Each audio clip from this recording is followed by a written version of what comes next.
¿A cuántos Dios nos sacó de Egipto y de casa de servidumbre? Dele gloria al Señor, aleluya. Bendito el nombre del Señor nuestro Dios.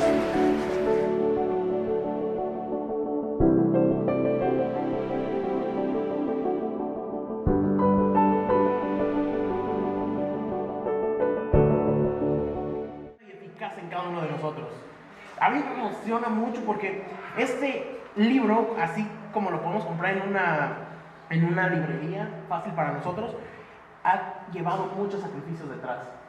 Hay personas que han dado su vida por esta palabra, y yo digo, ¿cómo no voy a tener deseo de eso que valió la vida de muchas personas? Una infinidad de personas han dado todo porque esta palabra esté frente a nosotros. ¿Y por qué no valorarla, no? El día de hoy, hermanos, vamos a hablar no sobre la Navidad. Eso ya se encargó el pastor Dani, que les manda saludos desde Honduras. Ahorita están en las islas de la Bahía, creo que se llama el lugar.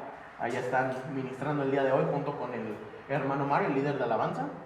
Y pues alguien se tenía que quedar cuidando la casa, ¿no? Vamos a sus Biblias, acompáñenme al libro de Primera de Reyes, capítulo 18, por favor. Primer libro de los Reyes, capítulo 18.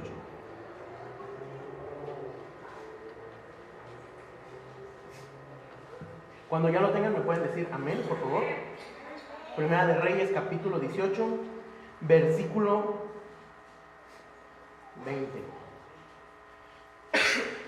Y dice así: Entonces Acab convocó a todos los hijos de Israel y reunió a los profetas en el monte Carmelo.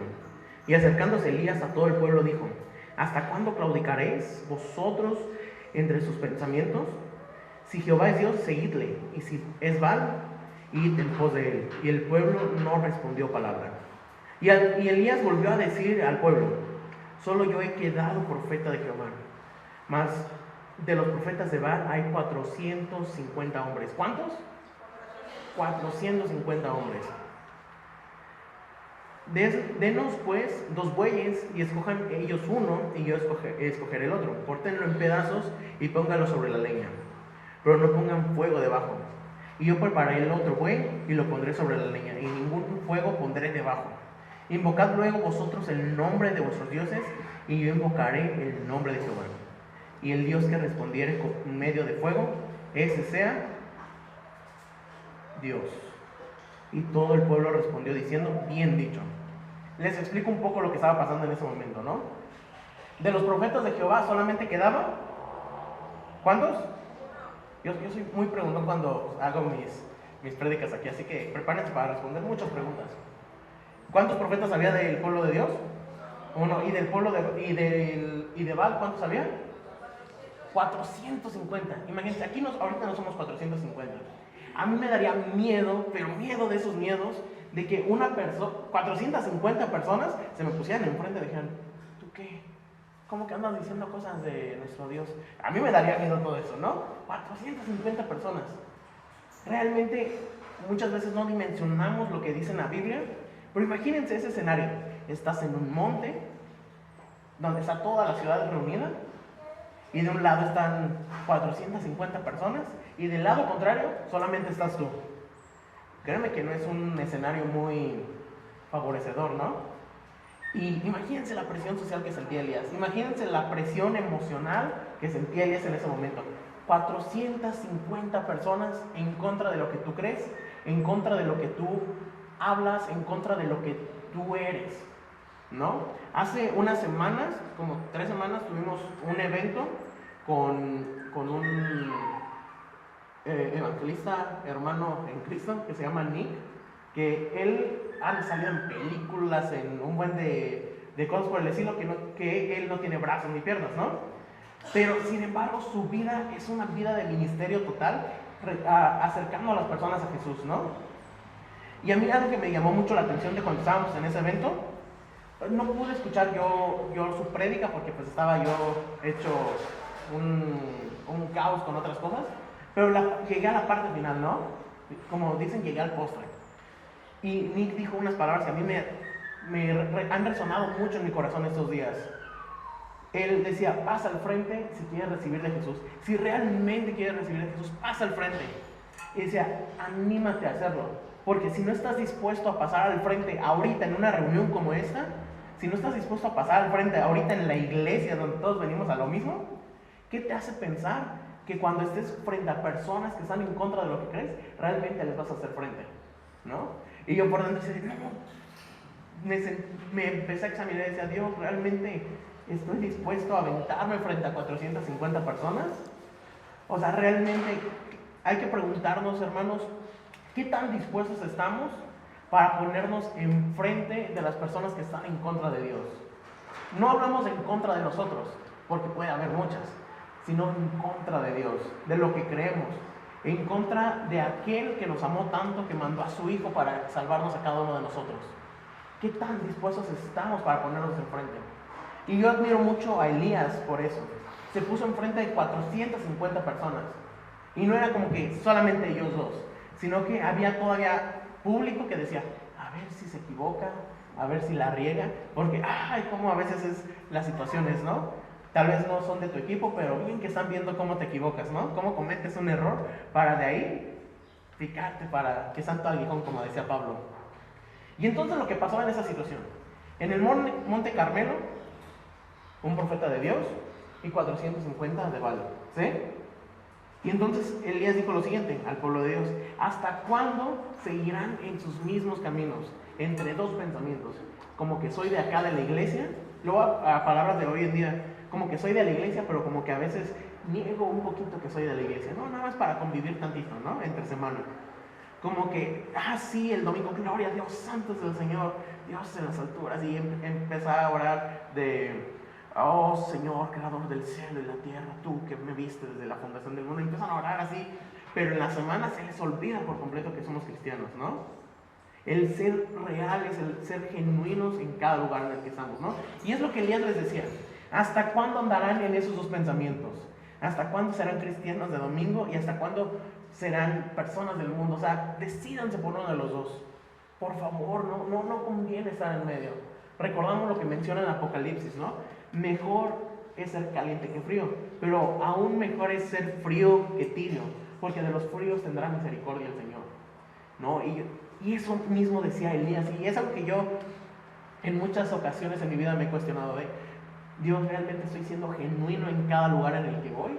¿Estoy siendo lo que tú me llamaste a hacer en cada lugar en el que voy?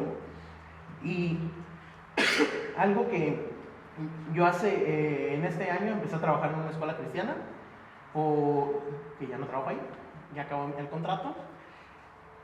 Y algo que me gustó ahí es de que muchas personas, aunque es una escuela cristiana, no todos son cristianos.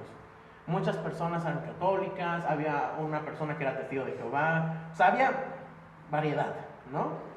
Y a mí algo que me llenó el corazón y fue como real, o sea, fuimos un día a comer y regresé llorando y Dios, gracias por lo que has hecho en mi vida, porque dijeron solo una frase y con esa frase me sentí realizado ese día como cristiano, porque me dijeron: realmente tú sí demuestras lo que dice la Biblia. Y yo me emocioné un buen. Imagínense que les digan: realmente tú te pareces a aquel al que sigues, ¿no? Y Dios sabe que no lo digo para, sí, el hermano Mikey como Jesús, luego el misa me ven el trabajo a enojarme, pero cosas por el estilo, ¿no? ¿Qué tan reales somos en el lugar en el cual vivimos, no? No solamente es la iglesia, cualquiera puede venir a la iglesia, levantar las manos y vernos santos, ¿no? Pero realmente en nuestros corazones, ¿qué es lo que hay? ¿Qué es lo que hacemos cuando nadie nos ve? Cuando se apagan las luces, cuando se apagan se quitan los instrumentos, cuando todo termina y llegas a tu casa el domingo, ¿qué es lo que hay en la noche? ¿Qué es lo que pasa por tu corazón? ¿No? ¿Realmente te quedaste con la palabra que se habló? ¿O la hemos olvidado y tomado como nada al final de la semana? ¿No? Solamente leemos nuestra Biblia los domingos con la prédica, con esas pequeñas migajas que se dan tal vez los domingos, o todos los días nos saciamos del pan de la palabra, día y noche, ¿no? Preguntemos eso en nuestros corazones. Cada quien sabrá su respuesta, ¿no? Muchas caras me dicen la respuesta sin necesidad de que me digan nada. Pero si tú estás por ese camino de: Dios, yo he buscado tu palabra, yo me equivoco un buen, pero quiero buscarte, siéntete bien de que vas por buen camino. Y si tú estás en el otro equipo que dice, híjoles, creo que sí la he estado regando, creo que he sido una persona diferente en el trabajo a lo que soy los domingos, Dios, perdóname. Y créeme que por algo Dios te trajo el día de hoy aquí. No para condenarte, sino para darnos salvación, para traernos perdón. Bien decía David, bienaventurado el hombre que todos sus pecados le son perdonados delante de Jehová. Todas sus iniquidades fueron borradas delante del Señor. Imagínense eso, en Juan 3:17, ¿no? Porque Dios no mandó a su Hijo para condenar al mundo, sino para que el mundo fuese salvo por medio de Él. Y es lo mismo el día de hoy. Primer paso es decir, Espíritu Santo, examina mi corazón, muéstrame en qué me he equivocado. ¿Cuál de estos dos bandos estoy tomando? ¿Estoy siendo del equipo más de Baal, del mundo, de lo que el mundo ofrece? ¿O estoy siendo más del equipo del reino? Cada quien sabrá su respuesta de los que estamos aquí. Y vamos a ver lo que pasó con Elías. Él dijo, traigan 2 bueyes, uno para ellos y uno para mí, ¿no? Yo nunca he trabajado en carnicería, no le sé a la carnicería, o sea, real, si me llevan a una carnicería, me corto la mano, fácil, ¿no? Y sin problema, en los primeros 5 minutos me corto un dedo. Pero yo supongo que Elías sí sabía, porque él decía, vamos a destazar el buey, ¿no? Yo sé que los bueyes pesan lo suyo, ¿no? No es como que los cargues con una mano y los traigas aquí, ¿no? Debajo de tu brazo, ¿no? Imagínense cuánto se tardaron 450 personas con un solo buey, ¿no? Yo me imagino que minutos. Y eso porque echaban un montón y uno chocaba con otro y ya. Ahora imagínense cuánto se tardó una sola persona en destazar un buey, ¿no? Y yo veo mucho esto de que yo estoy seguro que a Elías le costó destazarlo, ¿no? Físicamente fue cansado. Y yo algo que noto en la vida cristiana es de que a veces es cansada en muchos aspectos. ¿Por qué cansada? Porque cuando alguien te hace algo malo, ¿qué es lo primero que quieres hacer? Y yo se la voy a regresar peor. No sabe con quién se metió, no, ese sí va a conocer la ira de Dios por medio de su ángel, el vengador que soy yo. Amén, gloria. Y ahí andan, ¿no? Es lo que más queremos hacer. Pero es cansado porque Jesús dice, ustedes escucharon ojo por ojo, pero yo les digo que si alguien les pega en una mejilla, pongan la otra. Y, pues, y luego dices, no, bueno, ya, total, voy a esconderme de ellos y no voy a volver a pensar en esas personas.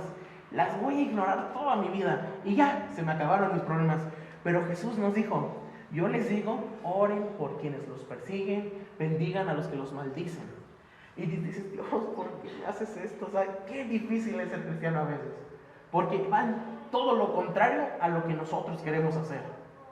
Es como de, Dios, yo no lo quiero bendecir. O sea, mi oración puede ser de, Dios, dame fuerzas para mandártelo. O Dios, guárdalo y olvídate dónde lo guardaste para no volverlo a ver. Eso podría ser la oración. Pero no se trata de eso. Se trata, Dios, realmente dame ese amor para que a pesar de que me pueda cansar de perdonar, me pueda cansar de pasar por alto las ofensas, tú me des fuerzas para seguir adelante.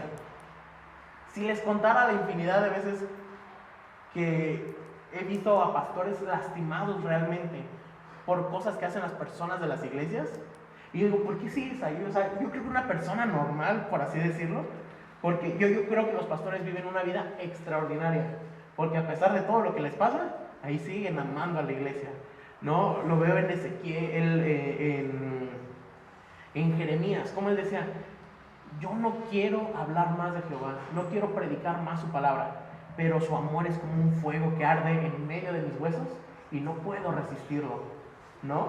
Yo me imagino a cada pastor que ha sido lastimado con ese pensamiento en su vida, ¿no?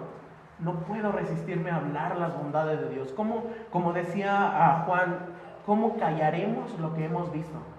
¿Cómo no hemos de decirlo a todo el mundo? Es cansado. Yo me imagino a Elías en ese momento cansado de destazar ese buey él solo. Y toda la gente viéndolo de, ay, ya se tardó mucho, ¿no? Yo me imagino a las personas de Israel de, no, pues ya es tarde, ya tengo que ir por mis panes para prepararme para la semana, ¿no? Y Elías le daba, no eran 450 personas, él solo lo hacía. Y yo me imagino que era algo cansado. Entonces, ¿qué es lo que hicieron? Hicieron cada quien su altar y la condición era no pongan fuego debajo. Y el Dios que responda con fuego, ese va a ser Dios. Y ahí ustedes, pueblo de Dios, pueblo de Israel, se van a dar cuenta quién es Dios. Y si el de Baal es el que responde con fuego, sigan a Baal. Pero si Dios es el que responde, sigan a Dios. Yo la verdad creo que fue una cosa bien arriesgada. Yo creo que necesitó Elías una fe extraordinaria para aventarse algo así. Yo fue como de, no, pues agarra una moneda, si cae cruz, vienes a la iglesia. Si no, no vengas nunca a la iglesia. O sea, y dices, ¿qué onda con eso? Recordamos, ¿no? Como dicen Proverbios, a la verdad el hombre tira la suerte, pero Dios la escoge, ¿no? Pero fue algo arriesgado. Yo no sé, creo que yo le digo a Dios, dame más fe, porque yo no tendría la fe para pedir fuego del cielo literalmente, ¿no? Yo le digo, Dios, yo quiero una fe como la de Elías, que estaba consciente de que tú puedes mandar fuego del cielo para demostrar tu poder, ¿no? Y entonces, ¿qué es lo que hicieron los profetas de Baal? Adornaron su altar, lo pusieron bonito, hay 450 personas, ¿no? Yo creo que algo bonito pudieron hacer, a comparación de uno. Y vamos a ver lo que pasó con ellos. Versículo 26. Y ellos tomaron al buey que les fue dado y lo prepararon. E invocaron el nombre de Baal desde la mañana hasta el mediodía, diciendo, Baal, respóndenos. Pero no había voz ni quien respondiese. Entre tanto, ellos andaban saltando cerca del altar que habían hecho. Y aconteció al mediodía que Elías se burlaba de ellos, diciendo, gritad en alta voz, porque Dios es. Quizás está meditando o tiene algún trabajo, o va de camino, tal vez duerme y hay que despertarle. Y ellos clamaban a grandes voces y se sajaban con cuchillos y con lancetas conforme a la costumbre, hasta correr sangre sobre ellos. Pasó el mediodía y ellos siguieron gritando fervientemente hasta la hora de ofrecer el sacrificio. Pero no hubo ninguna voz, ni quien respondiese, ni escuchase. ¿Qué es lo que vemos con estas personas? 450 personas gritando a todo, ¿no? 450 personas saltando, diciendo, Baal, respóndenos, Baal, ¿no? Y luego llegó un momento de tanta desesperación de, saquen los cuchillos, tráiganse los cuchillos, ¿no? Y empiezan a pegarse acá en la espalda y empiezan a chorrear sangre. Y dicen, con esto de seguro Dios se va a sentir orgulloso de nosotros, de seguro Baal con esto, ¿no? Y se empezaban a golpear según lo que ellos tenían como costumbre. Y empezaban a chorrear, ¿qué dice la Biblia? Sangre. Imagínense esa escena, la sangre de 450 personas. A mí me da cosita la sangre, la verdad, yo ni quisiera estar ahí. Pero 450 personas pegándose una y otra vez. Y Elías, bien carrilla, como podríamos decir nosotros, decía, más fuerte, a ver si con eso Dios les hace caso. No te pegaste ahí, ¿no? Yo me imagino así en Elías de, pégate más fuerte, te falta más fuerza, ¿no? Y como yo me imagino a Elías como de, pues, estos cuates, ¿qué onda, no? Se pegaban y se pegaban y se pegaban conforme a la religión que ellos conocían. Y creían que con esos actos iban a acercar a Dios más hacia Él. Y yo les voy a decir algo que ha cruzado por mi mente varias veces. Y yo le he dicho, Dios, ayúdame a tener una relación real contigo. ¿Por qué? Muchas veces nosotros como cristianos somos como esos profetas de Baal. Número uno, porque creamos a un Dios a nuestra imagen. Un Dios yo he escuchado muchas veces, una vez pensé que eso era broma, hermanos. En verdad, les prometo que era broma. Estaba con un amigo que estudió teología en otro instituto y estábamos hablando, no, temas muy teológicos, ¿no? Y en una de esas me dice, oye, ¿sabías que hay una predicadora que se puso un billete en el oído y dijo, oh, escucho hablar este billete y escucho que dice el espíritu del billete que alguien viene con $10,000 al altar a darle en la cara a la avaricia? Y yo pensé que me lo decía de broma, pero realmente hasta nos reímos. Y yo decía, ¿cómo crees? Y me enseña el video y me dice, y era una señora con un billete y decía, oh, el espíritu del dinero me dice que alguien le va a dar un golpe a la avaricia trayendo $10,000. Y dije, no, pues ¿quién va a ir? Yo no iría si alguien dice eso. Pero no, la gente corría, pero así desesperada, como si de eso dependiera su vida, a depositar $10,000 ahí en el altar. ¿Qué onda? ¿No? Y ella decía, porque si le das un golpe a la avaricia, Dios te va a prosperar y te va a dar todo. Y yo sí hay en la Biblia que Dios dice que Él tendrá cuidado de nosotros, que los pajarillos no siembran ni ciegan y aún así tienen que comer. Los lirios del campo no hilan ni tejen y aún así tienen que vestir. y Él tendrá cuidado de nosotros. Pero no, yo nunca he leído esa parte de dale como si fuera una inversión y Dios te tiene que regresar. No, le damos a Dios nuestros diezmos, le damos a Dios nuestras ofrendas porque es un agradecimiento de nuestro corazón, de Dios, tú me has dado todo. ¿Qué es darte el 10%? ¿Qué es darte el 20% de lo que tengo? Porque todo ciertamente viene de ti y todo es para ti, ¿no? ¿Qué es eso de voy a aventar? Hemos muchas veces creado un Dios a nuestra imagen. Hemos creado tal vez un Dios en imagen de banco, de ok, voy a invertir mis diezmos para que Dios me lo regrese 10 veces más, ¿no? O voy a invertir mi tiempo porque Dios me va a bendecir con tal cosa. O yo he escuchado eso muchas veces de que creen que voy a ayunar para que Dios me conceda este milagro. Como si Dios estuviera obligado a conceder nuestros deseos con el solo hecho de ayunar. Y yo luego cuando veo a Isaías diciendo cuál es el verdadero ayuno, diciendo no, es dejar de pensar en lo de esta tierra para pensar en el reino de Dios. Y que el reino de Dios baje y nos dé dirección hacia donde tenemos que caminar, ¿no? Muchas veces hemos caído y es como un pensamiento natural, el crear a un Dios a nuestra imagen, el crear un Dios a lo que queremos hacer, ¿sí? Y no pensar en cuál es la voluntad de Dios. En Romanos 12:2 nos dice, hermanos, 12:1, entreguen sus cuerpos como sacrificio vivo y agradable a Dios, porque esta es la verdadera forma de adorar. Y no se conformen a este siglo, sino que transformen su mentalidad, transformen todo lo que conocen para que comprendan cuál es la voluntad de Dios, que es buena, agradable y perfecta. O sea, la Biblia nunca nos ha dicho, así que tú, cristiano, transforma a Dios a tu imagen para que Él conceda los deseos de tu corazón. No, nos dice la Biblia, transforma tu pensamiento para empezar. Y una vez transformado tu pensamiento vas a comprender cuál es la buena voluntad de Dios, que es agradable y perfecta. Y es lo que pasaba con esos hombres. Ellos conocían algo y para ellos eso era Dios. ¿Y cuál era la forma de llamar a ese Dios? Pegándose, gritando, saltando. ¿Y cuántas veces nosotros a nuestra imagen de Dios no hemos hecho algo similar de no, sí, voy a ayunar para que Dios me deba un favor y me lo cumpla? ¿No? ¿Cuántas veces no hemos llegado a pensar eso consciente o inconscientemente? ¿Cuántas veces no hemos sido esa iglesia que nada más ha sido por rituales, por servicios, por congresos, de es que fui a tal congreso y siento que Dios ahí sí me va a usar, ¿no? Y en nuestra casa no hemos tenido el deseo de buscar a Dios y Dios, transfórmame a tu imagen, y no transformar a un Dios a nuestra imagen. Y es algo que yo muchas veces he cometido, ¿no? Hacer un Dios a mi imagen, un Dios a mis necesidades. Y yo siempre le digo, Dios, ayúdame a tener un Dios real, que aunque haya cosas que choquen con mi personalidad, porque yo siempre pongo ese ejemplo, ¿qué más va a chocar con nosotros que tratar bien a los que nos tratan mal? ¿Qué onda con eso? O sea, y yo decía, Jesús, ¿en qué momento se te ocurrió decir eso? Pero lo dijo y ya está aquí, ¿no? Y yo digo, Dios, yo quiero seguir tu palabra, aunque tu palabra no sea tal vez lo que yo quiero hacer. ¿Por qué? Porque ya no vivo yo, sino que ahora Cristo vive en mí, y las cosas que viví en la carne ahora las vivo por la fe en el Hijo de Dios. Y cada vez entendemos más a Pablo diciendo, ya no vivo yo, ya no es lo que yo quiera, sino ahora es lo que Dios quiere. Y estos profetas de Baal, ellos eran de, no, vamos a pegarnos para que Baal nos escuche y todos vean, y era un ritual, ¿no?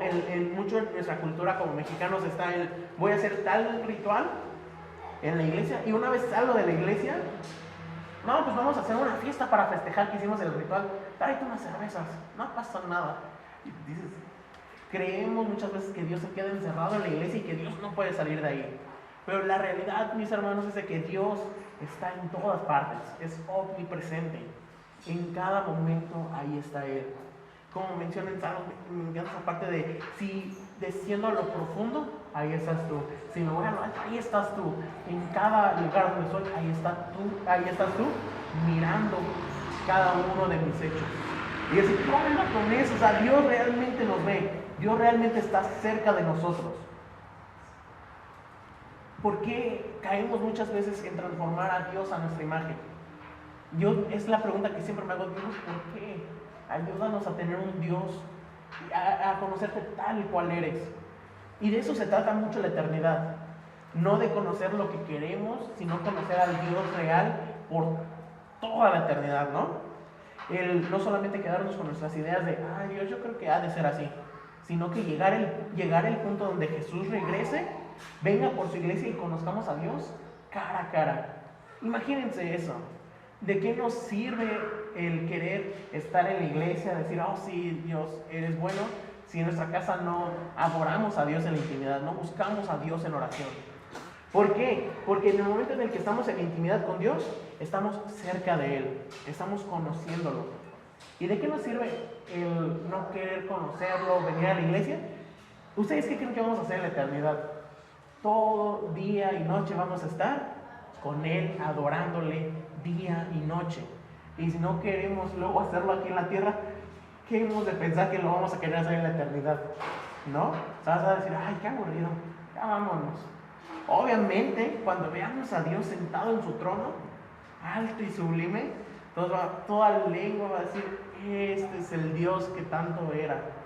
Muchos va a ser para condenación, tristemente, pero muchos va a ser para salvación y vida eterna. Y yo me pregunto, Dios, por favor, dame herramientas, ayúdame, instruye mi corazón para siempre ser de esas personas que siguen tu palabra. No desviarme, porque es bien fácil desviarse hoy en día. Dios me ha dado el privilegio de conocer personas del medio cristiano, por así decirlo, que dices, ay, esa persona ya salió en la tele, ay, esa persona, yo la vi en YouTube con un buen de reproducciones, de millones, y la tengo aquí enfrente, ¿no? Y dices, ¿cómo no desviarme en el camino y llegar tal vez a como lo que conozco de ellos, ¿no? Y muchas veces necesitamos pedirle a Dios, transforma mi pensamiento. Yo digo que todos los días Dios transforma nuestro pensamiento para conocer tu voluntad en mi vida. Los profetas de Baal no comprendían eso, tenían un Dios a su imagen y hacían rituales creyendo que Dios con eso iba a voltear a verlos, ¿no? ¿Y qué es lo que hizo Elías ahora? Hizo varias cosas, quiero que aquí nos vamos a detener un poquito más. Versículo 30, primer libro de los Reyes, capítulo 18, versículo 30. Entonces dijo Elías a todo el pueblo, acercaos a mí. Y todo el pueblo se acercó. ¿Y qué es lo que hizo? Y él arregló el altar de Jehová, que estaba arruinado. Y tomando Elías 12 piedras conforme al número de las tribus de los hijos de Jacob, o sea, de las tribus de Israel, al cual había sido dada palabra de Jehová diciendo, Israel será tu nombre, edificó con las 12 piedras el altar en el nombre de Jehová. E hizo una zanja alrededor del altar en que cupieran 2 medidas de grano. Preparó luego la leña y cortó al buey en pedazos y lo puso sobre la leña. Y dijo, llenad 4 cántaros de agua y derramadla sobre el holocausto y sobre la leña. Y dijo, hacedlo otra vez, y otra vez lo hicieron. Dijo aún, hacedlo la tercera vez, y lo hicieron la tercera vez. De manera que el agua corría alrededor del altar, y también se había llenado de agua la zanja. Cuando llegó la hora de ofrecer el holocausto, se acercó el profeta Elías y dijo, y ahí nos vamos a parar. Elías hizo varias cosas antes de ofrecer el sacrificio, y aquí es donde quiero que pongamos mucha atención, porque ahí están las claves para no ser como esos profetas de Baal. ¿A alguien le gustaría ser como los profetas de Baal? No. ¿A quién le gustaría ser como ese profeta Elías, profeta de Dios? Que cuando los vean en la calle digan, oye, yo quiero ir a tu iglesia porque creo que tú sí conoces a ese tal Jesús. A ese hombre, tú lo conoces. Se ve que eres amigo de Dios. ¿Se imaginan que les digan eso en la calle? Eso es posible. No se quedó solamente en el libro de los Hechos, porque el libro de los Hechos se sigue escribiendo hasta nuestras fechas. No se quedó solamente con los profetas de Dios, sino que sigue sucediendo porque seguimos teniendo al Espíritu Santo. ¿A quién le gustaría saber eso que hizo Elías para no ser como los profetas de Baal? Yo creo que mejor aquí terminamos la prédica y me los llevo y ya me los quedo para mí solito, ¿no? Estos super tips que nos ofrece Dios en la Biblia. O si quieren saberlos, ¿sí? Hay 2 que 3 animados, pero ahí los demás lo escuchan de añadidura, ¿sale? Número 1, en versículo 30, entonces Elías dijo a todo el pueblo, acercaos a mí. Y todo el pueblo se acercó. ¿Y qué es lo que hizo? Y él arregló el altar de Jehová que estaba arruinado. ¿Sí? Aquí en lo que somos hoy en día, ya no tenemos altares como tal, ¿no? No es como que tengamos ahí un circulito de piedras para ofrecer holocausto, porque ya no es necesario. Porque el único y suficiente sacrificio ya fue hecho en la cruz. A esta parte donde están los músicos, muchas veces se le conoce como altar, donde se alaba a Dios, donde se llama la presencia de Dios en medio de su iglesia. Pero en ese tiempo los altares eran un poco diferentes, ¿no? Pero el concepto detrás, la esencia detrás del altar siempre ha sido el mismo. El buscar el rostro de Dios, el agradar a Dios, el alabar a Dios, siempre ha sido el mismo concepto. Aun cuando fue el tabernáculo de Moisés, cuando fue el tabernáculo de David, aunque eran bien diferentes, el concepto siempre fue el mismo. Alabar a Dios, buscar el rostro de Dios y agradarlo. Sea donde sea, el concepto de un altar siempre fue el mismo. Buscar y agradar a Dios.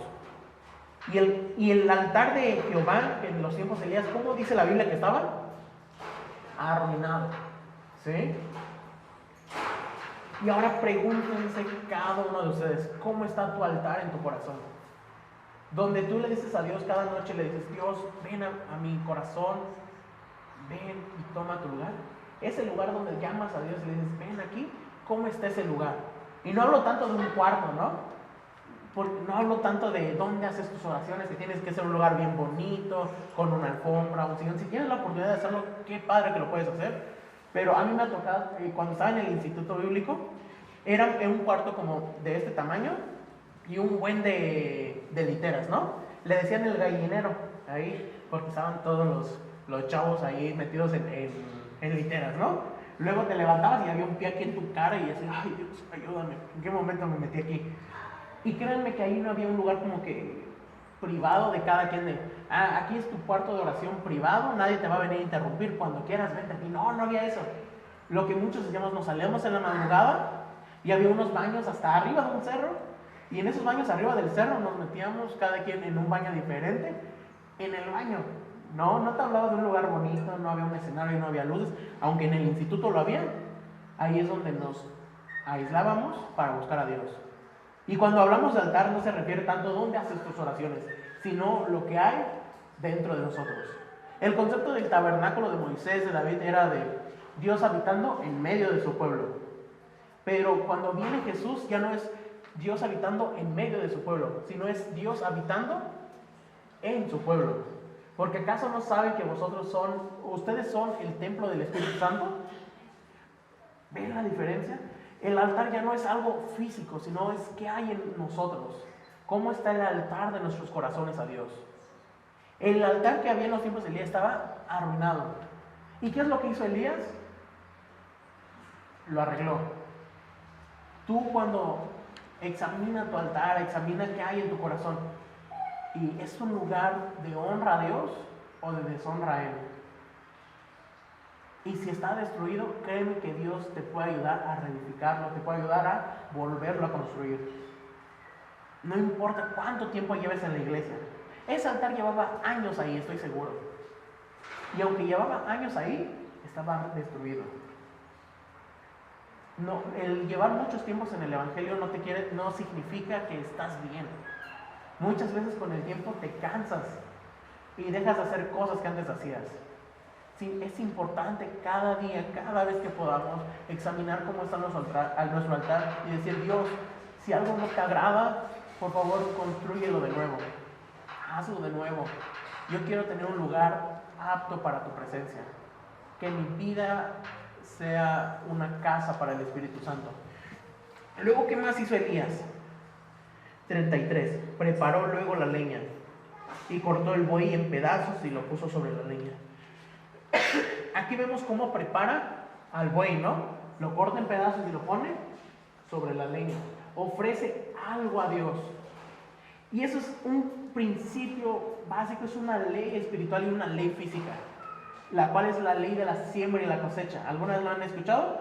Que lo que siembras, cosechas. ¿Han escuchado la regla de oro que está en Mateo 5, en el Sermón del Monte? No hagas con los demás algo que no quieras que hagan contigo mismo. ¿No? Lo que das, muchas veces es lo que recibimos. Es regla de parte de Dios, es ley. Y si nosotros queremos bendición de parte de Dios y no ofrecemos nada a Dios, ¿qué hemos de esperar a cambio? Sí, Dios tiene gracia en su vida. Dios nos da gracia a cada uno de nosotros, perdón, en nuestras vidas. Pero no podemos valernos de esa gracia para pecar y creer que aún así Dios nos va a bendecir. Porque menciona en el libro de Romanos, ¿acaso seguiremos pecando para que la gracia abunde? Y en Romanos dice, no, yo me imagino que hasta Pablo le pegó a la mesa de no, de ninguna manera. En cambio, sigamos firmes en el supremo llamamiento de Dios, ¿no? Preparen una ofrenda. Y preparar una ofrenda no solamente hablamos de dinero. Eso es solamente si hemos recibido lo espiritual, ¿qué más es dar lo material? O sea, la Biblia siempre ha tenido lo material como de, el dinero, bien. O sea, sí nos ayuda, pero no es lo importante.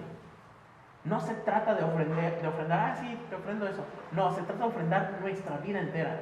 Por algo Romanos, otra vez regresamos a eso, por algo Romanos dice, presenten sus vidas como sacrificio vivo y agradable a Dios. Porque así es como verdaderamente adoran. Nosotros no adoramos con instrumentos, o sea, solamente es alabanza. Sean rápidas o lentas las canciones, es alabanza. Lo importante de la adoración es entregar nuestras vidas por completo. Cuesta y un buen, la verdad. ¿Es doloroso? Sí, porque es morir cosas que queríamos, romper cosas que nos gustaban. Yo me acuerdo cuando Dios me llamó y me dijo, ofrenda tu vida, porque yo le decía, Dios, yo cuando estaba más chavito, era como de, pasen a dejar sus ofrendas, y yo no traía ni un peso en la bolsa. Dios, ¿qué te puedo ofrendar? No tengo nada. ¿Qué? Perdóname, Dios. O sea, yo me sentía mal y yo me acuerdo que un día fue de, pues ofréndame tu vida. Y yo decía, no, si quieres ahorita pido prestado tantito dinero para que ponerlo en ofrenda, pero de eso se trata la verdadera oración. Ofrecer nuestra vida por completo. Y no se refiere a vivir en la iglesia todo el día. Yo lo hago porque es algo más particular, ¿no? Pero se trata de que donde quiera que estemos, ahí demostremos a Jesús, ahí demostremos a Cristo. No se trata de estar en la iglesia 24/7. Porque luego pasan tiempos donde, por ejemplo, los de alabanza, ¿no? Hace 8 días alguien dejó abierta la oficina del pastor, o alguien tiene llaves por ahí, no les voy a decir quién soy, pero pues, se abrió la oficina del pastor y tiene una sala bonita. Y todos los de la alabanza ya estábamos así. Los que vinieron hace 8 días, aquí estaba lleno, o sea, no cabía ni un alma más aquí. No, pues vamos a sentarnos. Aún estando todo el tiempo en la casa de Dios, llegan momentos donde dices, ¿y ahora qué hacemos? No, pues vamos a sentarnos, ¿no? No es como que los músicos de acá de la alabanza estén todo el día tocando. Bueno, uno sí quisiera, uno a las 9 de, oye, ya cállate tantito, ¿no? Ya el vecino ya nos está hablando por teléfono. Pero se refiere mucho a, ¿qué sacrificio ofrecemos? Nuestra vida. No dinero, eso solamente es algo fácil. Es fácil soltar dinero, pero lo que es difícil es soltar nuestra vida. ¿Y qué es lo que más demanda a Dios de nosotros? Nuestra vida, nuestro corazón, todo lo que somos. ¿Y qué hizo Elías? Entregó una ofrenda. Pero ahí eso dices, bueno, tal vez puede ser una referencia, pero vamos a ver la importancia de entregarlo lo mejor. Y en el 33, preparó luego la leña y cortó al buey en pedazos y lo puso sobre la leña. Y dijo, estamos en el 34, llenar 4 cántaros de agua. Había una situación en ese tiempo en el pueblo de Israel. No había agua. O sea, realmente, ¿saben lo que hizo Elías? ¿Cuál fue la oración de Elías para que durante 3 años y medio? Que no lloviera. Y si no llueve, no va a haber agua, ¿no? ¿Y qué es lo que pasaba en ese tiempo? No había agua, escaseaba. ¿Se imaginan que de la noche a la mañana dijeran, oigan, ya no encontramos petróleo? De por sí la gasolina está cara, pero si de la nada dijeran, ya no hay más petróleo, ¿cuánto creen que va a costar 1 litro de gasolina? Mucho, ¿no? Pero muchos dicen, no, pues uso la bici. Pero el agua, si de la nada ya no llueve y ya no hay agua, ¿cuánto va a costar 1 litro de agua? Hablamos de dinero, ¿cuánto va a costar 1 litro de agua? ni imaginarnos, porque el agua es esencial para vivir.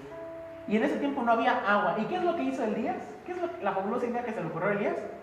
Tráiganme mucha agua. Y no es como que en ese tiempo era de, ay, ok, vamos con las cubetas y abren la llave. No, estaban arriba en un monte. Oigan, ¿pueden ir por agua para algo? Yo no me imagino, yo no creo que Elías les haya dicho, que la voy a tirar en el altar. No, era como de, vayan por agua. Llevó el agua y empezaron a vaciar el agua en el altar. Tanto que decía que la zanja se llenó de agua. ¿Y qué nos demuestra eso del corazón de Elías? Que Elías entregó algo muy valioso. Algo que él pudo haber dicho, denle de tomar a todas estas personas.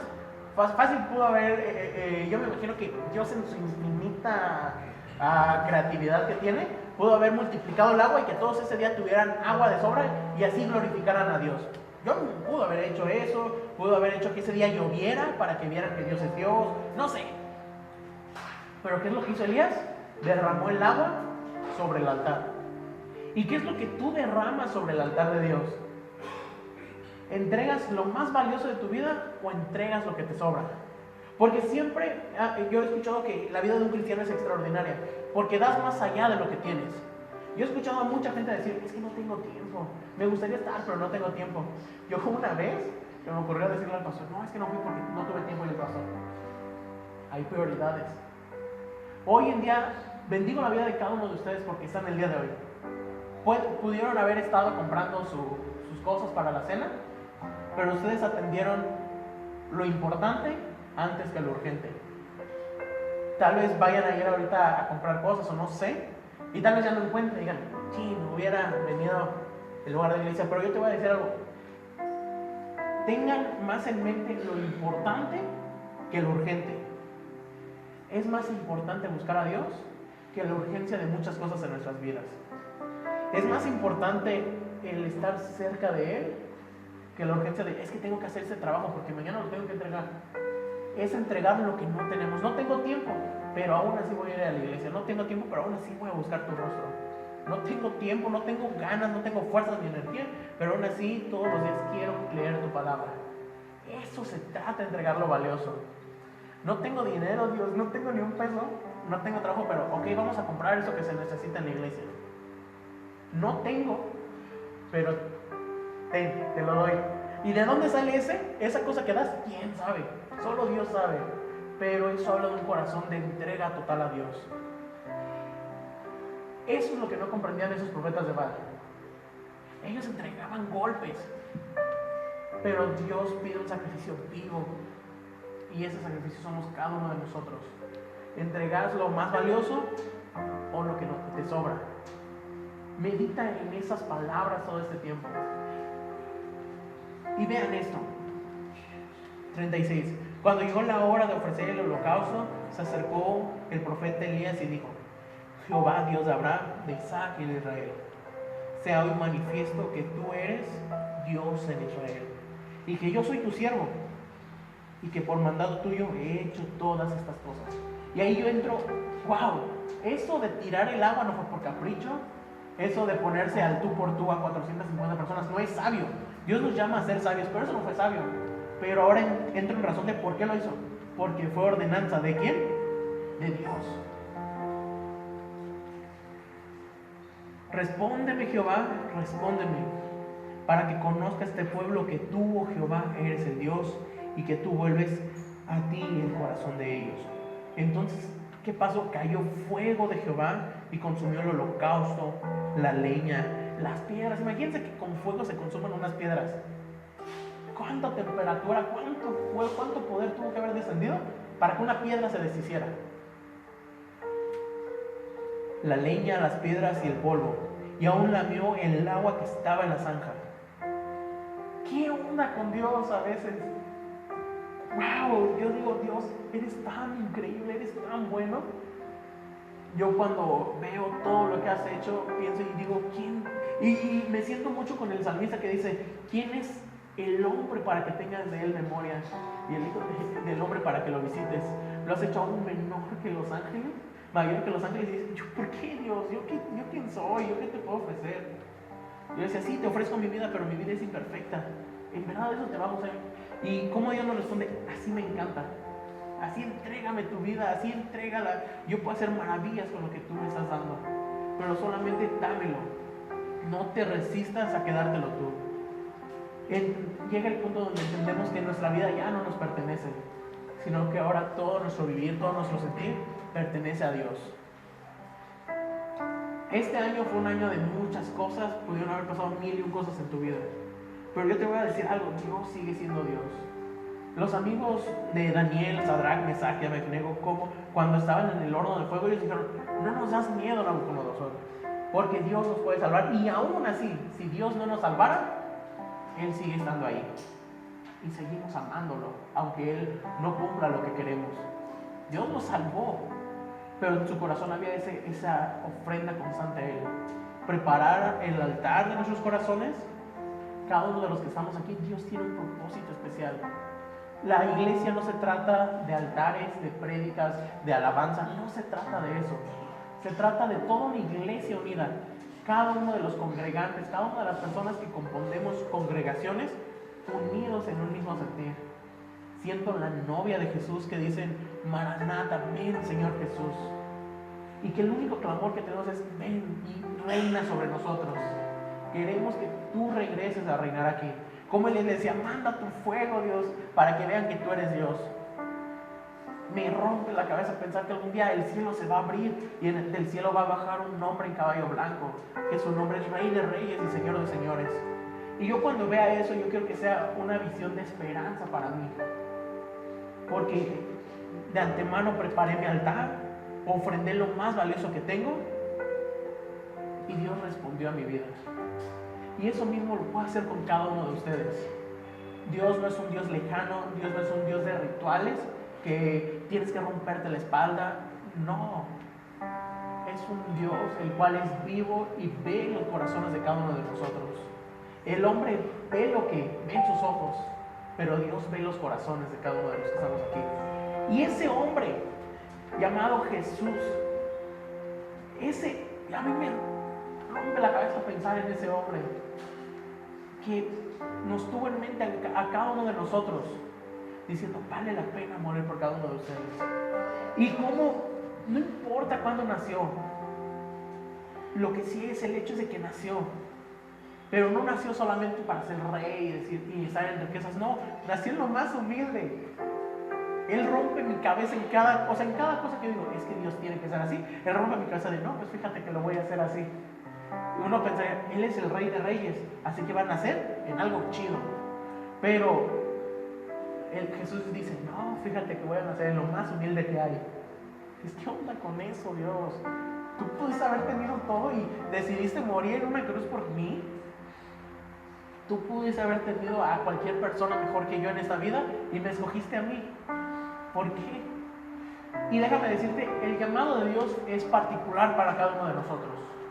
Todos aquí tenemos un llamado particular.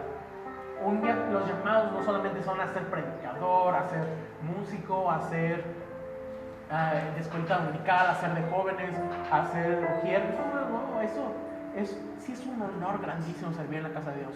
Pero el llamado principal de cada uno de nosotros es ser hijos de Dios y estar con nuestro papá. Y eso cuando lo entendemos, cuando entendemos qué tan cercano es Dios a nuestras vidas, es cuando se comienza a desarrollar el temor de Dios, el fruto del Espíritu, se empieza a añadir la armadura de Dios a nuestras vidas de una forma tan real, y empezamos a hacer como ese Jeremías que decía: aunque yo quiero resistirme a lo que Dios va a hacer en mi vida, es como un fuego que arde dentro de mis huesos y no puedo resistirlo.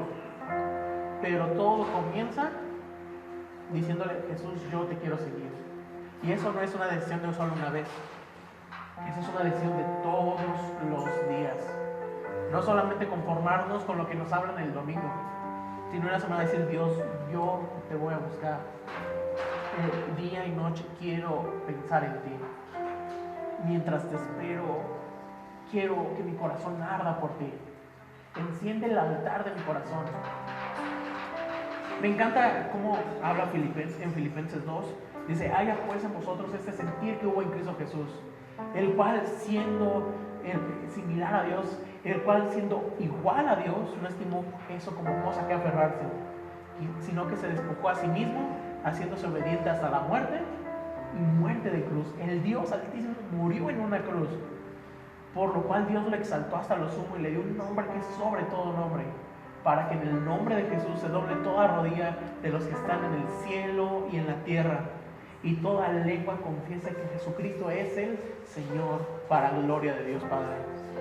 Pero nunca, no se detiene solo en Jesús, porque yo leo en Mateo que dice: tengan buenas obras, para que por medio de sus buenas obras las personas que nos rodean vean a su Padre que está en los cielos.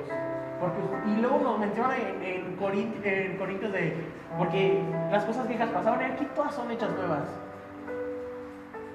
Y como dice, y ustedes tienen el ministerio de la reconciliación, de cómo un Dios que quiere reconciliarse con el mundo, ustedes son el medio de reconciliación de las personas con la eternidad.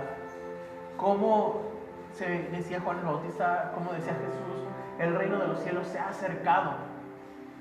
Y yo creo que hoy en día el reino de los cielos está tan cerca. Solamente es decir: Dios, yo te quiero seguir, quiero dar ese paso de seguirte. Vamos a empezar un año nuevo, ¿sí? Todos se ponen propósitos de año nuevo. Yo he escuchado mucha gente que dice: este año sí leo la Biblia completa, este año sí voy a buscar a Dios. ¿Y por qué esperar hasta que sea enero? ¿Y por qué no empiezas hoy? Yo no sé cuántos de ustedes, su familia, son cristianos, conocen de Cristo, pero haz esto el día de hoy, que ahí donde pases la noche, exalta a Cristo. Date un minuto para hablar de sus grandezas, para hablar de lo que Él hizo. Yo vengo de una familia la cual es muy tradicional, la cual en mi familia durante generaciones siempre ha habido un padre en la familia, un cura, y yo soy el primer llamado, por así decirlo, algo muy de iglesia, y vieran qué complicado a veces es eso. Pero hemos hallado gracias delante de mi familia, muy complicada la verdad, y han dicho: oye, ustedes digan o hagan la oración por la comida. Y en esa oración es cuando entra Cristo a las familias. Esta noche acuérdate de tu Salvador. ¿De qué sirve festejar el nacimiento de Jesús si cuando estás en la cena no te acuerdas de Él? No te estoy diciendo más, sino acuérdate de tu Salvador esta noche. Que ahí donde estés haya salvación. Y si dices: Dios, es que me da miedo hablarle a mi familia porque son bien enojones o me van a empezar a decir de cosas. Cuando la iglesia de Dios tenía miedo, decía: Dios, danos de nuevo para hablar de tu palabra. ¿A qué se refiere? Dios, danos valor, danos fuerza para hablar de tu palabra. Dios busca una familia, y la forma en la cual va a conseguir una familia más grande es por medio de nosotros. Ten en mente eso. Reconstruye tu altar, y ese fuego que consumió el altar, ese poder de Dios, no solamente es para nuestras vidas, sino es para todas las personas que nos rodean. Date ese propósito de traer una persona nueva a la iglesia este año. ¿Cómo? Dile a Dios: instrúyeme cómo hacerlo. Créeme que Dios impresiona. Cuando dices: Dios, yo quiero que alguien conozca de ti a través de mí, Dios te va a dar las herramientas. Aunque digas: es que ya lo intenté. Pero es como la mujer que le insistía al juez de: hazme justicia, hazme justicia, hazme justicia. Y va a llegar el día donde se va a hartar y va a decir: sí, ya voy a ir a tu iglesia. Y ahí es donde conocen a Jesús, el Salvador, ese hombre el cual regresará por cada uno de nosotros. Acuérdate de tu Salvador esta noche.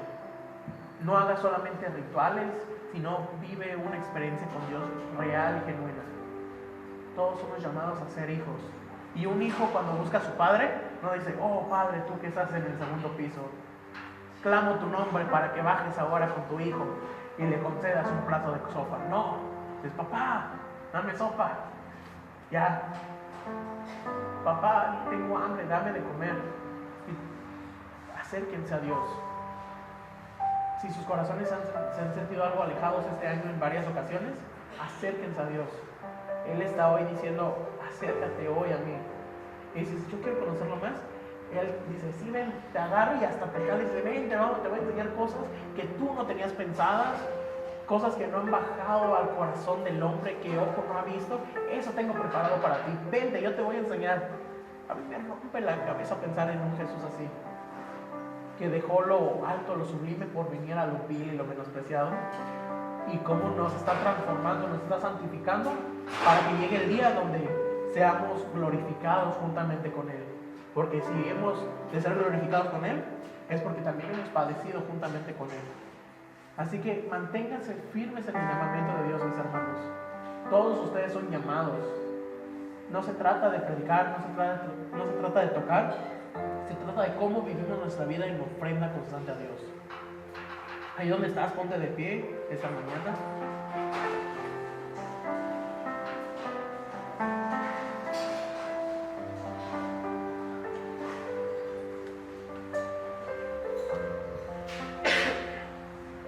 Y ahí cierra tus ojos.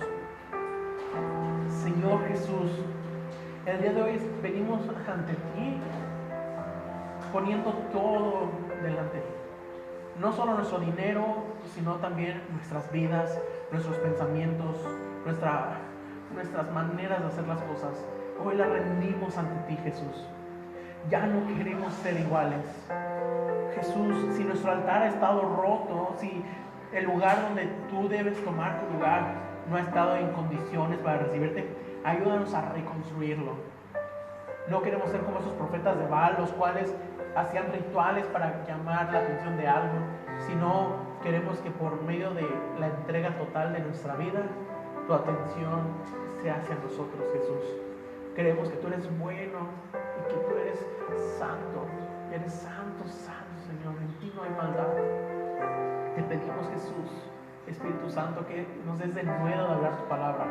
Que esta noche, que muchos vamos a estar rodeados de personas que tal vez no conocen de ti, de personas que se han resistido a ti durante muchos años, el día de hoy hay en salvación por medio de nosotros. Que conozcan a ese hombre perfecto y hermoso llamado Cristo Jesús. Que conozcan esa salvación por medio de nosotros. Danos fuerza, danos valor, danos las palabras adecuadas, que aunque solo nos sepamos un versículo o dos, eso sea suficiente para que tu gracia llegue e inunde cada casa esta noche. No se trata de juntarnos, sino de recordar tu nacimiento, de recordar que tú estuviste aquí, que tú eres tan real como el aire que respiramos. Jesús, perdona nuestras ofensas, perdona nuestros pecados. Queremos ser limpios delante de ti, queremos conocerte cada día más, Señor Jesús. No queremos solo una visita, sino que seas habitante en nuestros corazones, que sea una habitación para ti. Yo bendigo el día de hoy a cada una de las personas que tomaron el tiempo de venir el día de hoy, que dejaron lo urgente de preparar una cena, lo urgente de conseguir regalos, y se concentraron en lo importante que es tu presencia el día de hoy, que se concentraron en lo importante que es conocerte cada día más. Queremos que tú eres un Dios de vivos y no de muertos, porque tú eres Dios vivo y real. Así que manifiesta tu obra en medio de esos tiempos, y en medio de estos tiempos hazla conocer. Levanta tu iglesia, levanta a tus hijos en esta iglesia, que tengan fuerza y que tengan tu Espíritu Santo en sus vidas. Yo los bendigo en el nombre de Cristo Jesús, que todo lo que hagan, que todo lo que realicen les salga bien, que caminen conforme a tu llamado, que caminen conforme a tu propósito. Y Dios, te doy gracias porque el día de hoy nos has entregado una palabra, que he dicho lo que creo que tú mandaste a que dijera. Te doy gracias porque tú has sido bueno con tu iglesia y que no nos has dejado, sino que sigues aquí hablándonos hasta el día de hoy. Te damos gracias, te pedimos